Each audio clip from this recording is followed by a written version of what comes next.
पंचम दिवस सेवा करने साधु इग्नासियस डका जाइथिले।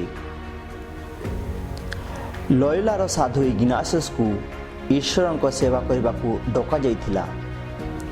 ता सहित तांकु चर्चर एवं विश्व जगतर सेवा करने को मध्य आह्वान मिलिथिला।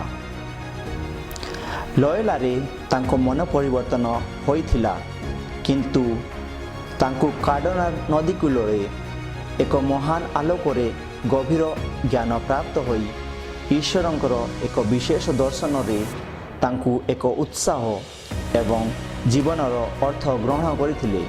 जेतेबेले पिता परमेश्वर क्रूस बहन करिथिबा यीशु को कहिथिले जे तीर्थयात्री इग्नासियस को तांको साथी भावरे नेबाकू एवं तापरे इग्नासियस को संबोधन करी कहिथिले, मु चाहे तुमे आमको सेवा करो। इग्नासियस यह आह्वान को अत्यधिक उत्साह एवं निष्ठा सहित जवाब देथिले एवं यीशु समाज को प्रतिष्ठा करथिले, जहा एक धार्मिक आदेश जहाँकि 500 वर्षरु अधिक समय पाई सेवा पाई उत्सर्गीकृत होइथिले। सेवा कार्य करिबा पाई आमे समस्ते डका जाइछु।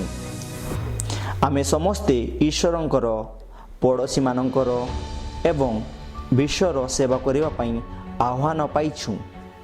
जेतेबेले आमे अन्य मानक सेवा करूं, आमे केवल यीशु ख्रीष्टन को आदेश अनुसरण करूनाहु, बरं आम जगतरे ईश्वरंकर कार्य मध्य भाग नेउछु। आमे समस्ते दुनिया को एक उन्नत स्थान करिबा पाई साहाय्य करूं एवं आमे ईश्वरंकर प्रेम लोकं को प्रदान करूं। सेवा करिबा सदाबेले सहज नुहे, यह कठिन एवं दाबीदार होई पारे, किंतु यह मध्य एक आह्वान जहा आनंद एवं पूर्णतारे परिपूर्ण।